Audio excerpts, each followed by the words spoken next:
Hello friends! Welcome back to Media Studies Pro, your go-to channel for learning camera studies, filmmaking, and video production. So far, we've talked about camera angles, focus, and ND filters. Today, we're moving to another very important topic in camera studies, aperture and depth of field. If you've ever wondered how filmmakers create that beautiful blurred background while the subject stays sharp, this video will clear everything up for you. Let's start with aperture. Aperture is the opening inside the camera lens that controls how much light enters the camera. You can imagine it just like the pupil in your eye in bright light. Your pupil gets small, and in low light, it opens wider to let more light in. In cameras, we measure aperture using something called f-numbers or f-stops. You'll see numbers like f1, 8, f2, 8, f5, 6, f11, and so on. Now, here's the important part that many beginners get confused about.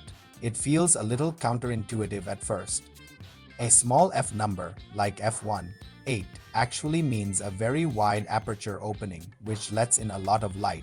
On the other hand, a large f number, like f11, means the aperture opening is narrow, letting in less light. So just remember, small number, big opening.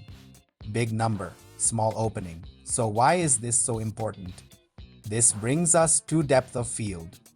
Depth of field simply means how much of your image is in focus, from front to back. We can break this down into two main types. First, there's shallow depth of field.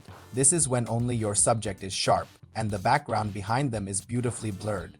The second type is deep depth of field. This is when most of the scene, from the foreground to the background, is in sharp focus. This is where aperture becomes a powerful creative tool. A wide aperture, like f1, 8 or f2, 8, gives you that shallow depth of field, which creates that cinematic background blur everyone loves.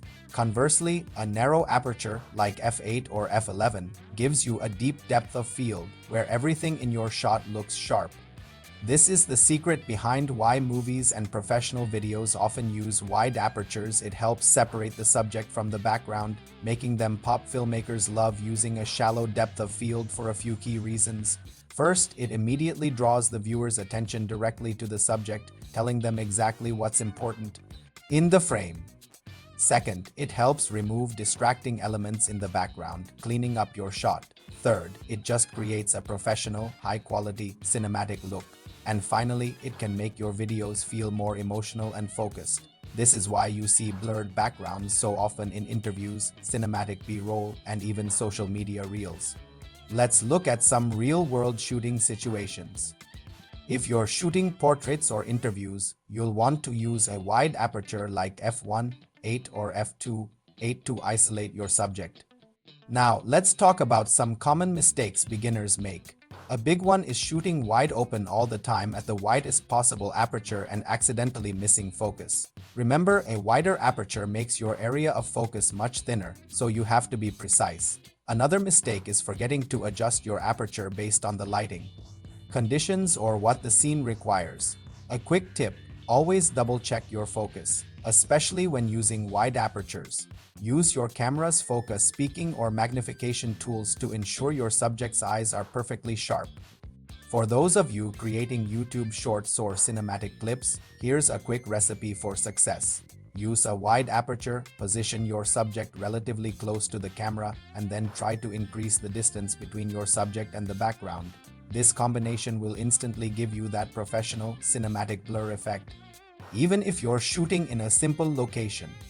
So, to summarize, aperture controls both the amount of light entering your camera and your depth of field. A wide aperture gives you a blurred background, while a narrow aperture keeps more of the frame in focus. Understanding how to use depth of field is a huge step in learning to tell stories visually. Once you master aperture, you're not just taking pictures or videos anymore, you're starting to think like a filmmaker. If this video helped you, don't forget to like, share, and subscribe to Media Studies Pro. In our next video, we'll dive into another essential camera topic that will level up your filmmaking skills. Thanks for watching.